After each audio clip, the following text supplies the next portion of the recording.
When her mother died, Gloria was left at the mercy of a stepfather who never wanted her. One cruel decision sent her into the hands of strangers and into a fight for her dignity and her life. Will she fall, or will she rise higher than anyone believed possible? Let's find out together. But first, make sure to like, subscribe, and click the notification bell so you're the first to watch our next inspiring tale. The slap echoed through the small living room like thunder.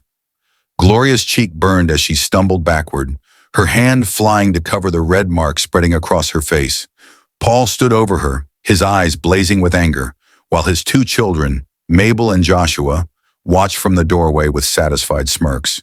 "You useless girl!" Paul shouted, his voice shaking the thin walls of their cramped house in Ibadan. "You burned the beans again. Do you think I have money to waste on your foolishness?" Gloria's eyes filled with tears, but she bit her lip to stop them from falling. At 18, she had learned that crying only made her stepfather angrier. She had been living with him for 5 long years, ever since her mother died of a terrible sickness that no amount of prayers or medicine could cure. Before that, life had been different. When her father died in a car accident when she was 9, her mother, Mama Grace, had married Paul, hoping to give her daughter a better life. At first, Mama Grace had tried to protect Gloria from Paul's harsh treatment, always standing between them with her gentle voice and loving arms. "Leave her alone, Paul," Mama Grace would say softly but firmly. "She's still learning. She's just a child." But when the sickness took Mama Grace away 5 years later, Gloria was left alone with a man who had never wanted her and 2 stepchildren who saw her as nothing more than a servant. "Clean this mess and prepare something else for dinner," Paul commanded, pointing at the burned pot. "And if you mess up again, you'll sleep outside with the goats." As Paul stormed out of the kitchen, Mabel and Joshua burst into laughter. "Banana Girl burned the beans again," Joshua mocked, using the cruel nickname they had given her because she was so thin from eating scraps and leftovers. "Maybe she should go live in the market with the other beggars," Mabel added with a giggle. Gloria said nothing as she began cleaning the burnt pot. Her hands shook as she scrubbed, remembering how different things used to be when her mother was alive.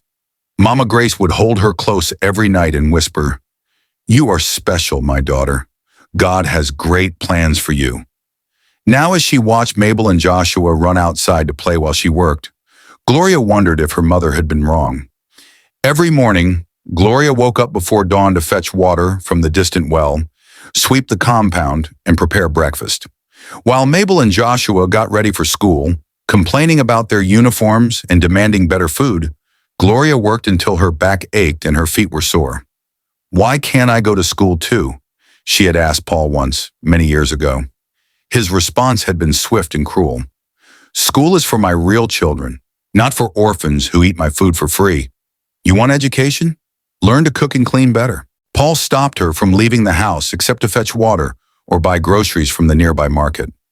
Gloria grew up isolated, watching the world through the small window of their living room, dreaming of a life beyond the 4 walls that had become her prison. But despite everything, Gloria never lost hope completely. At night when the house was quiet, she would pull out the small, faded photograph of her mother that she kept hidden under her thin mattress. "I'm trying, Mama," she would whisper to the picture. "I'm trying to be strong like you taught me." One scorching Thursday afternoon, as Gloria was washing clothes in the backyard, her body weak from days of eating nothing but bread crusts and water, Paul's voice boomed from inside the house. "Gloria, come here now!" Her heart raced as she dried her hands on her faded wrapper and hurried inside. Paul rarely called for her unless she was in trouble. But when she entered the living room, she stopped in shock. Sitting on their old sofa was an elegant woman in her 50s. She wore a beautiful blue dress, gold jewelry that sparkled in the afternoon light, and carried herself with the confidence of someone who had money. Her hair was perfectly styled, and her skin glowed with the kind of health that came from eating good food and living well. "Gloria," Paul said, his voice unusually formal, "meet Madame Stella. She has come to help you." The woman looked Gloria up and down with sharp, calculating eyes. Gloria shifted uncomfortably under her gaze, suddenly very aware of her torn dress and bare feet. "She's perfect," Madame Stella said with a smile that didn't reach her eyes. "Young, beautiful, and untouched by the world. Yes, she'll do very well." Gloria frowned, not understanding what they were talking about. Paul cleared his throat. Gloria, go and pack your things. You're leaving today. Leaving? Gloria's voice came out as a whisper. Where am I going? To Lagos, Paul replied coldly. Madam Stella has agreed to take you. Your life is no longer in my hands. Panic rushed through Gloria's body like cold water. Uncle, please, she begged, falling to her knees. I don't want to go with a stranger. Please don't send me away. I'll work harder, I promise. I'll never burn the food again. Enough, Paul shouted. The decision is made. She has already paid for you. Paid for me? Gloria looked back and forth between them, her heart pounding. Madam Stella stood up gracefully. Stop wasting my time. Go and pack whatever you have. We're leaving in 10 minutes. With tears streaming down her face, Gloria stumbled to the tiny corner of the house where she slept. She threw her few pieces of clothing into a plastic bag, along with her mother's photograph. As she walked back to the living room, Mabel and Joshua watched her with curious eyes but said nothing. Remember, Paul said as she reached the door, don't ever come back here. There's no space for you anymore. The journey to Lagos was a blur of tears and confusion. Gloria sat in the back seat of Madam Stella's black Jeep with tinted windows, clutching her bag and staring out at the passing landscape. The woman never said a single word to her during the entire 4-hour drive. As they entered Lagos, Gloria's eyes widened in wonder, despite her fear. The city was bigger and busier than anything she had ever imagined. Tall buildings reached toward the sky, cars filled every street, and people rushed everywhere with purpose. Finally, the Jeep stopped in front of a beautiful gated house in a quiet neighborhood. The house was painted cream and gold, with a well-maintained garden and security lights that made it look like something from a movie. Welcome to your new home, Madam Stella said, speaking to Gloria for the first time since they left Ibadan. Inside the house, Gloria was amazed by what she saw. The floors were covered in shining tiles, the furniture looked expensive and comfortable, and everything smelled of flowers and cleaning products. But what surprised her most were the 3 young women who came to greet them. The first was Linda, a beautiful girl who looked about 21, with long, silky hair and skin that glowed like honey. The second was Tola, who appeared to be around 23 with bright eyes and a warm smile. The third was Blessing, the oldest at maybe 25, tall and elegant with perfect makeup and nails. Girls, Madam Stella announced, meet Gloria. She's going to be staying with us. The 3 women exchanged glances that Gloria didn't understand, but their smiles remained kind. Welcome, Linda said softly. You must be tired from the journey. Madam Stella turned to Gloria with the same fake smile she had worn all day. These girls were once just like you, Gloria. They had nothing, nobody cared about them, and their futures looked hopeless. But look at them now. Beautiful, well-fed, and successful. You too can change your destiny if you're obedient and do as you're told. Her voice suddenly became cold and sharp. But I warn you, I hate disobedient girls more than anything in this world. Do you understand me? Gloria nodded quickly, frightened by the sudden change in the woman's tone. Yes, Ma. I promise to be obedient. Good.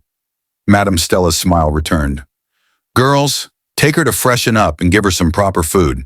She looks like she hasn't eaten in days. Tola and Blessing led Gloria to a small but clean room with a soft bed, a wardrobe, and a window that looked out onto the garden. They gave her soap, a towel, and clean clothes, a simple but pretty dress that was newer than anything she had owned in years.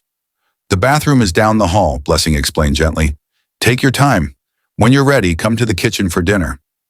After the best shower of her life, Gloria put on the clean dress and joined the others in the kitchen.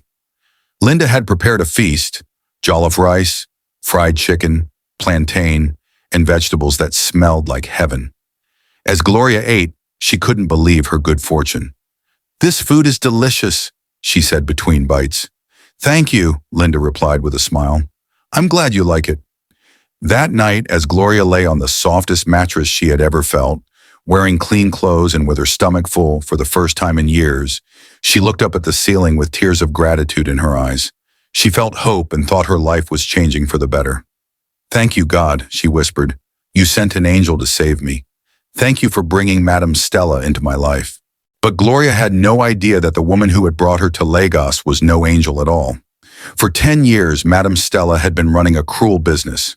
She would find vulnerable girls like Gloria, orphans, runaways, girls from poor families who had no one to protect them. She would take them in, give them food and shelter, and make them feel safe. Then when they trusted her completely, she would sell them to rich, older men who used them for their pleasure. When the girls were paid for these services, Madame Stella would take 70% of the money, claiming it was payment for housing, food, and clothes. She had cultivated dozens of girls over the years, and the 3 women living in her house now were her most successful earners. For 5 days, Gloria lived in blissful ignorance. She woke up each morning expecting to be given household chores, but Madame Stella said nothing about work. Instead, she watched as Linda, Tola, and Blessing each morning would dress in beautiful, expensive clothes and leave the house, returning late at night with tired eyes and fake smiles. Sometimes Gloria would catch them looking at her with expressions she couldn't understand, part pity, part sadness, part guilt. On the 6th day, everything changed. "Gloria," Madame Stella called from her room, "come here, I want you to meet someone." Gloria entered the room to find a man sitting in the chair by the window. He looked to be in his 50s, well-dressed in an expensive suit, but there was something about his eyes that made Gloria's skin crawl. He looked at her the way a hungry man might look at food. "Perfect," the man said with a satisfied smile. "She's exactly what I was looking for. Young, fresh, untouched." He stood up and shook hands with Madame Stella. "I'll take her. The usual rate." "Of course, Alhaji Musa," Madame Stella replied. "She'll be ready tonight." After the man left, Madame Stella turned to Gloria with the biggest smile she had worn since they met. "Congratulations, my dear. You're very lucky. Alhaji Musa is one of our best clients. Very wealthy, very generous. Tonight you'll spend the evening with him." "Spend the evening doing what?" Gloria asked innocently. Madame Stella laughed. "Don't be naive, child. You're going to keep him company, make him happy. It's easy work, and the pay is very good." She handed Gloria a small bag containing a tiny black dress that looked more like underwear than clothing. "Wear this tonight, and make sure you shower and use perfume." Gloria stared at the dress in confusion. "Madam, I don't understand. What kind of work is this?" Madame Stella's smile disappeared. "Stop asking foolish questions. Alhaji Musa has paid for your services tonight. You'll do whatever he wants you to do." The truth hit Gloria like a slap across the face. Her hands began to shake as she finally understood what Linda, Tola, and Blessing really did when they left the house each night. Why they came home looking tired and sad. Why they had looked at her with pity. "No," Gloria whispered, backing away from the woman. "I'm not a prostitute. I won't sell my body for money." Madame Stella laughed coldly. "Then perhaps you'd like to pay me back the 50,000 naira I gave your uncle for you, plus the cost of your food, clothes, and accommodation for the past week?" Gloria's eyes widened. 50,000 naira was more money than she had ever seen in her entire life. "I don't have that kind of money," she stammered. "Then you'll do as you're told," Madame Stella snapped. "This is not a charity, Gloria. Nothing in life is free. Those girls out there understand this. They work, they earn money, and everyone is happy. You can choose to be smart like them, or you can be foolish and suffer the consequences." With that, she walked out of the room, leaving Gloria alone with the tiny black dress and the horrible truth of her situation. Gloria sank to the floor and began to cry. She thought about her mother, about the values she had taught her, about the prayers they used to say together every night. "Be good, my daughter," her mother had always said. "Keep yourself pure and clean. Your body is a temple." "I can't do this, Mama," Gloria whispered to her mother's photograph. "I can't sell my body. You would never rest in peace if I became this kind of person." She knew she had to escape, but how? She had no money, no friends, and nowhere to go in this huge, strange city. But staying meant becoming something she would never be able to live with. As the hours passed, Gloria began to form a plan. She would pretend to be obedient, lull Madame Stella into relaxing her guard, then escape when the opportunity presented itself. That evening, she told Madame Stella that she was ready to do whatever was required of her. "I'm glad you came to your senses," the woman said with satisfaction. "Alhaji Musa will be here at 8 o'clock. Don't disappoint me. But as night fell and the other girls left for their various appointments, leaving only Gloria and Madame Stella in the house, Gloria put her plan into action. She quietly made her way to the back of the house, where she had noticed a low wall that separated the compound from the street behind. Her heart pounded as she climbed over the wall, wearing nothing but the clothes on her back and carrying her mother's photograph in her pocket. Once she hit the ground on the other side, Gloria ran into the night with all her strength, not looking back once. She ran through dark streets filled with strangers, past shops and bars and loud music, through parts of Lagos she had never seen before. At 18 and completely alone, she had no idea where she was going. She just knew she had to get as far away from Madame Stella's house as possible. By the time exhaustion forced her to stop, she found herself on a busy street filled with people walking home from work, street vendors selling food and cars honking their horns. But nobody looked at her. In a city of millions, one frightened girl was invisible. Her feet could carry her no further, so she found shelter under a concrete bridge that crossed over a small canal. The space beneath was dirty and smelled terrible, but it was hidden from view and protected from the rain. Gloria pulled out her mother's photograph and held it close to her chest as tears streamed down her face. "Mama," she whispered into the darkness, "I'm so scared. I don't know what to do or where to go. I miss you so much." The concrete was cold and hard beneath her. The sounds of the city echoed all around her, and the smell of garbage and sewage filled her nose. But despite everything, she felt a small sense of pride. She had chosen to sleep on the streets rather than sell her dignity. "I'd rather be homeless than become what that woman wanted me to be," she said aloud, as if her mother could hear her. That night, as she shivered in the cold air and listened to rats scurrying nearby, Gloria made a vow. "I will not give up. I will find honest work, no matter how hard it is. I will survive." The next morning, the sun woke Gloria with its harsh rays. Her body ached from sleeping on concrete. Her clothes were dirty, and her stomach growled with hunger. But her determination was stronger than ever. She spent the entire day walking through Lagos, stopping at shops, restaurants, offices, and markets, begging anyone who would listen to give her work. "Please," she would say, "I can clean, cook, sweep, wash clothes, anything. I'm a hard worker and I won't cause trouble." But everywhere she went, the answer was the same. "We're not hiring. Do you have experience? This is not work for young girls. Go home to your family."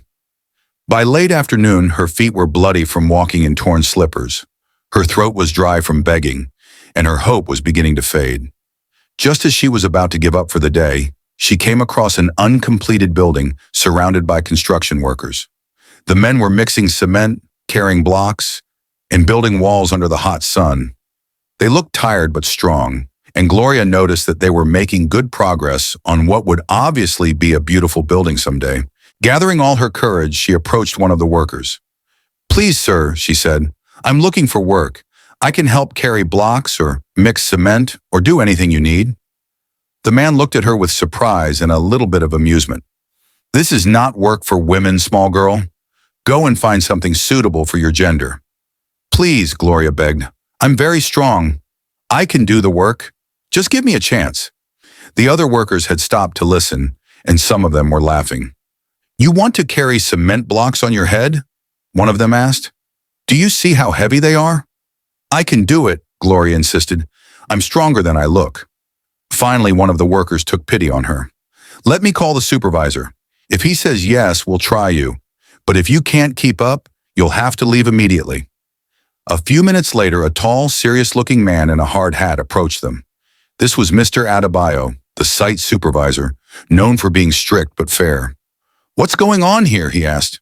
The worker explained the situation, and Mr. Adebayo looked Gloria up and down skeptically. "This is not a playground, young lady," he said sternly. "This is dangerous, hard work. If you get hurt or can't keep up with the men, you'll have to leave immediately. We can't afford delays or problems." "I understand, sir," Gloria replied quickly. "I won't cause any problems. I just need work to survive. God bless you for considering me." Something in her desperate sincerity must have moved him, because Mr. Adebayo sighed and nodded. "Okay, we'll try you for one day. If you prove you can handle it, we'll talk about continuing.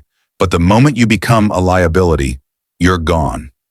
"Thank you, sir," Gloria exclaimed, relief flooding through her body. "Thank you so much." And so began the hardest week of Gloria's life.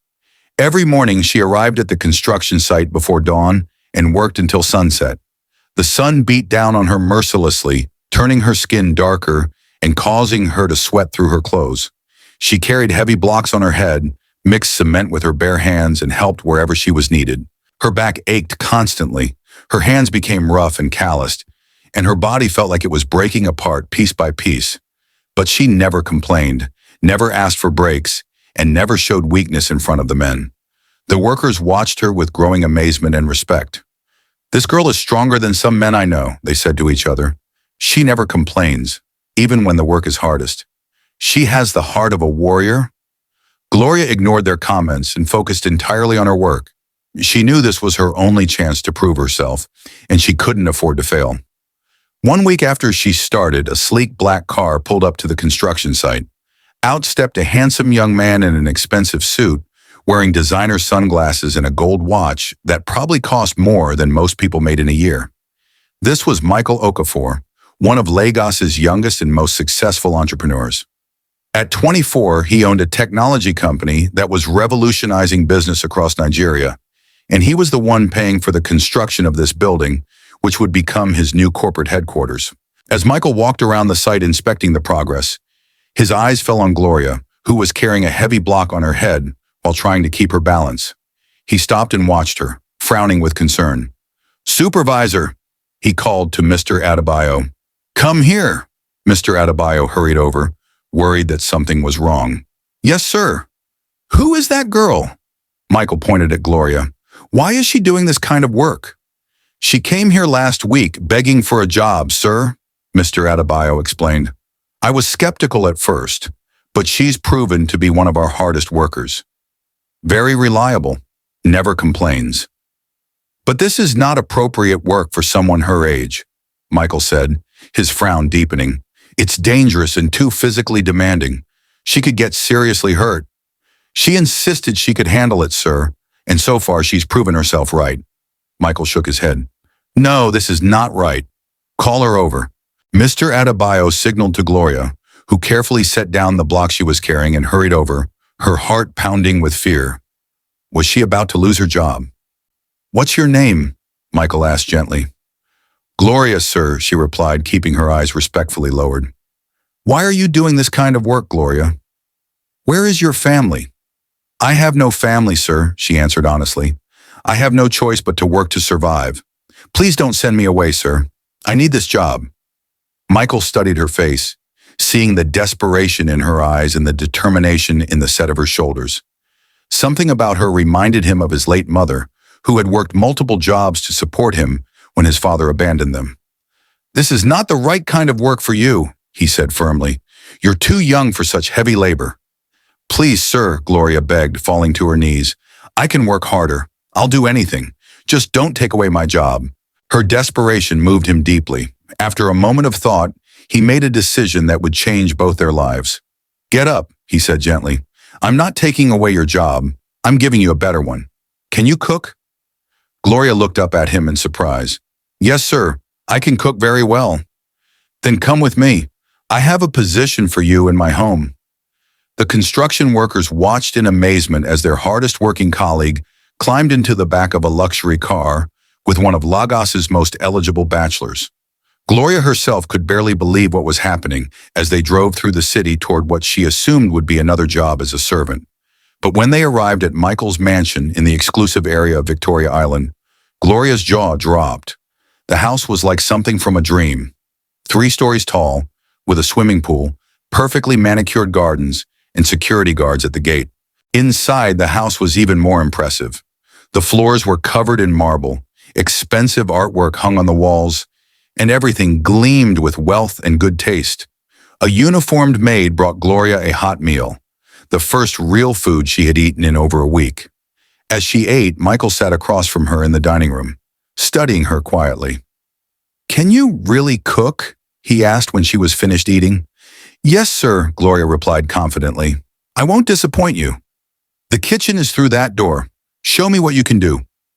Gloria entered Michael's state-of-the-art kitchen and felt intimidated by all the modern appliances and gadgets. But she pushed aside her nervousness and got to work, carefully selecting fresh tomatoes, onions, and peppers from the well-stocked refrigerator. She prepared jollof rice with the precision her mother had taught her years ago, making the stew from scratch and seasoning the chicken just right. As she cooked, she felt her mother's presence with her, guiding her hands and reminding her of all the lessons she had learned in their simple kitchen back home. By evening, the aroma of Gloria's cooking filled the entire mansion. Michael had invited his best friend Isaac for dinner, and when Isaac walked through the front door, he immediately stopped and inhaled deeply. "Michael, what is that incredible smell?" he asked. "Did you hire a new chef?" "Something like that," Michael replied with a smile. "Let's eat and see." They sat down at the dining table while Gloria stood nervously in the corner, watching as they took their first bites. Both men paused mid-chew, their eyes widening in surprise. "Who cooked this?" Isaac demanded. "I did, sir," Gloria replied nervously. Isaac turned to his friend with an expression of amazement. "Michael, if you don't want this girl, I'll gladly take her to my house. This food is incredible." Michael laughed but nodded in agreement. "It's more than delicious, Gloria. It's perfect." Relief flooded through Gloria's body so powerfully that her knees almost gave out. That evening, Michael called her into his study, a room lined with books and expensive furniture. "You're hired," he said simply. "Full-time chef for this house. You'll be paid a good salary, you'll have your own room, and you'll be treated with respect." Tears of gratitude filled Gloria's eyes. "Thank you, sir. I can never repay you for this kindness." "I don't want repayment," he replied. "Just continue being honest and hardworking." As she turned to leave, he added softly, "Gloria." "Yes, sir." "You have something special. Don't let anyone ever make you feel less than you are." For the first time in her life, someone had seen her worth. Over the following months, Gloria threw herself into her new role with passion and dedication. Every morning she woke up early and entered the kitchen with purpose, planning menus and preparing meals that filled the mansion with warmth and delicious aromas. The other staff members adored her. She was humble, kind, and never acted superior despite being the boss's favorite employee. "She's different from other girls," the housekeeper told the gardener one afternoon. "No pride, no gossip, just hard work and prayers." But it was Michael who noticed her most of all. At first, he told himself it was simple appreciation for her excellent cooking and work ethic. But as time passed, he found himself watching the way she carefully prepared vegetables, how she hummed softly while cooking, how she laughed with the staff like they were family. There was something about Gloria that he had never encountered in any woman before, a quiet joy that seemed to light up every room she entered. One evening, Michael hosted a dinner party for several important business partners. His regular chef was traveling, so Gloria prepared the entire menu by herself. She made pepper soup with goat meat, pounded yam, egusi stew, grilled fish, and plantain that had every guest asking for seconds and thirds. After the guests left, Michael found Gloria in the kitchen cleaning up. "You did all of this by yourself?" he asked. She nodded shyly. "Yes, sir." "Gloria," he said seriously, "I haven't eaten food like this since my grandmother was alive. Thank you." "It's nothing, sir," she replied modestly. "No," he said firmly. "It's everything." Their eyes met for just a moment, and something shifted between them, something neither of them had expected or planned for. From that night on, Michael found more and more reasons to visit the kitchen. Sometimes he would ask what she was preparing for dinner. Sometimes he would inquire about her day, and sometimes he would simply stand there and watch her work, finding peace in her presence. One afternoon, as Gloria was preparing vegetables for the evening meal, Michael entered the kitchen and leaned against the counter. "You know," he said casually, "you're the first person who's made this house feel like a home." Gloria looked up in surprise. "Me, sir?" "Yes, you. Before you came here, this was just a building where I slept and ate. Now it feels alive." Gloria didn't know how to respond to such words, so she simply said quietly, "I'm just grateful for everything you've done for me, sir." "So am I," he replied, and the sincerity in his voice made her heart flutter in a way she didn't understand. But not everyone was happy about the growing closeness between Michael and his cook. His personal assistant, Sandra, had worked for him for 5 years, and had always harbored secret feelings for her boss. She noticed the change in him, the way he smiled more often, how he canceled dates with models and socialites, and how he spent more time at home. "You're falling for the cook," she said to him one day, half joking but entirely serious. Michael didn't reply, but Sandra's words forced him to face a truth he had been trying to ignore. He was falling in love with Gloria, and it terrified him. He was a billionaire, used to control and predictability. Gloria was none of those things. She was genuine, pure, and kind in a way that made him feel vulnerable. She hadn't come to him seeking his money or status. She had simply needed work to survive. One evening, as Michael stood on his balcony looking down at the garden, he saw Gloria outside watering the flowers. The setting sun cast a golden light on her face as she hummed softly to herself. And in that moment, she looked like the most beautiful woman he had ever seen. He made a decision that would change both their lives forever. The next morning, Gloria entered the kitchen to find Michael waiting for her, dressed not in his usual business suit, but in simple clothes that made him look more like a regular man than a powerful CEO. He seemed nervous, uncertain, emotions she had never seen him display before. "Good morning, sir," she said, puzzled by his unusual behavior. "Gloria," he said, his voice slightly shaky, "I need to tell you something." She set down the ingredients she had been carrying and gave him her full attention. "I didn't bring you here for this," he began. "I never planned for this to happen." "Sir, I don't understand," she replied, genuine confusion in her voice. "For you to capture my heart," he said simply. The words hung in the air between them like a bridge neither of them knew how to cross. Gloria stared at him in shock, unable to process what she was hearing. "Sir, she began, but he interrupted gently. "I've met models, celebrities, daughters of politicians, but none of them ever made me feel the peace I feel when I'm around you. When you walk into a room, it's like the whole world slows down." Gloria's hands began to tremble. "I don't deserve that kind of attention," she whispered. "I'm just a poor orphan with no education, no family, no class." Michael stepped closer to her. "You're Gloria," he said softly, "and to me, that's more than enough." He reached for her hand, and for the first time in her life, Gloria felt truly seen and valued for who she was, not for what she could do for someone else. Tears filled her eyes as she looked into his sincere face. "But sir, what will people say? A man like you and a girl like me?" "Let them talk," Michael said firmly. "I know what I feel, and I know what kind of person you are. That's all that matters to me." And in that quiet kitchen where Gloria had found her purpose, something sacred happened. A poor orphan who had been treated like nothing was being offered genuine love by a man who could have had anyone in the world. For the first time since her mother died, Gloria believed she might truly be worthy of being loved.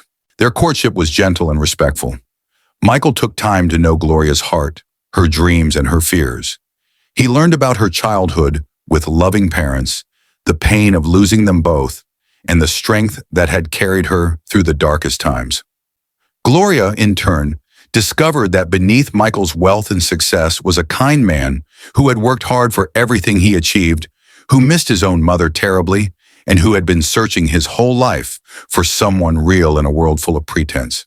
6 months later, on a quiet Sunday evening in his garden, Michael got down on one knee and asked Gloria to be his wife. Through tears of joy, she said yes.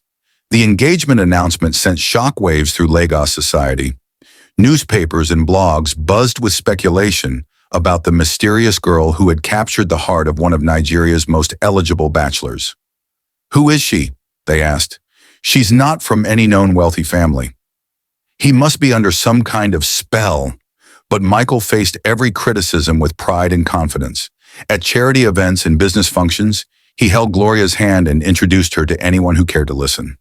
"This is my fiancée, Gloria," he would say. "She's the most amazing woman I've ever met, and I'm the luckiest man alive." The wedding was held at a beautiful garden venue in Lagos, decorated with white roses and gold drapes. 200 guests attended, including business partners, celebrities, politicians, and journalists who wanted to witness this unlikely love story for themselves. As Gloria walked down the aisle in a flowing white gown that made her look like a princess, she thought about her mother and wished she could be there to see this moment. When she reached Michael at the altar, he whispered, You look absolutely beautiful. Thank you for seeing me when I was invisible, she whispered back. You were never invisible to me, he replied.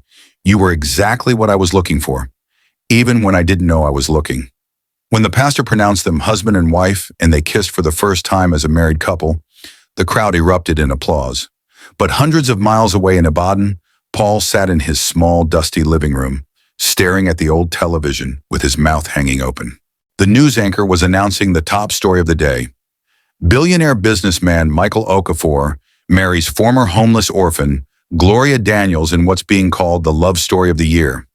The bride's inspiring journey from poverty to prominence is touching hearts across the nation. Paul's worn-out shirt was damp with sweat as he recognized Gloria's face on the screen, now glowing with happiness and confidence. Mabel and Joshua rushed into the room when they heard their father's shocked gasp. Is that the same Gloria? Joshua asked in disbelief. The one we used to call Banana Girl? The one you sold to that woman? Mabel added, her voice filled with regret. Paul said nothing, but his heart was heavy with the weight of his terrible mistake. While they had continued to struggle in poverty, the girl he had thrown away was now living a life beyond his wildest dreams. Back in Lagos, Michael had one more surprise for his new wife. A few months after their honeymoon, he took her to a beautiful building in Victoria Island and revealed that it was her new restaurant. Gloria's Kitchen, read the elegant sign above the door, where love meets flavor. The restaurant became an instant success, known not just for its incredible food, but for the inspiring story of its owner. Gloria hired other young women who needed second chances, creating jobs and hope for girls who reminded her of herself. But she didn't stop there. With Michael's support, she opened the Gloria Hope Foundation, a charity organization dedicated to sheltering homeless orphans and young girls who had been abandoned by their families. I was them, she said during the foundation's opening ceremony, standing confidently before a crowd of donors and supporters. I slept under bridges, went days without food, and felt like the world had forgotten me. But someone gave me a chance, and now I want to do the same for others. The audience stood and applauded, and even Michael wiped away a tear as he watched his wife speaking with such grace and purpose. One peaceful evening, as they sat together on the balcony of their mansion watching the sun set over Lagos, Gloria leaned against her husband's shoulder. Did you ever think someone like me could end up here? She asked softly. Michael turned to look at her, taking her hand in his and kissing her fingers gently. I didn't just find love when I found you, Gloria, he said. I found light. You healed something in me that all the money in the world couldn't touch. She smiled, her eyes glistening with happy tears. And you made me believe that I'm not worthless trash. You showed me that I have value. No, he whispered, pulling her closer. You're not just valuable. You're a treasure. And so the girl who had once been treated as nothing, who had been thrown out with nothing but a plastic bag and her mother's photograph, became a beloved wife, a successful businesswoman, a mentor to countless young women, and a symbol of hope. Not because she begged for handouts, not because she schemed or manipulated, but because she endured with dignity, worked with integrity, and kept her heart kind even when the world was cruel to her. Her story spread across Nigeria and beyond, inspiring millions of people who had given up on their dreams. Magazine covers featured her transformation, television shows invited her to share her journey, and young girls in villages and cities alike looked at her and thought, if she can rise from nothing, maybe I can too. Years later, when Gloria and Michael had children of their own, she would tell them the story of her journey, always ending with the same lesson her mother had taught her long ago. No matter how dark your beginning, no matter how much pain you face, never give up hope. God has plans for you that are bigger than your circumstances. Be kind, work hard, stay honest, and trust that your season of blessing will come.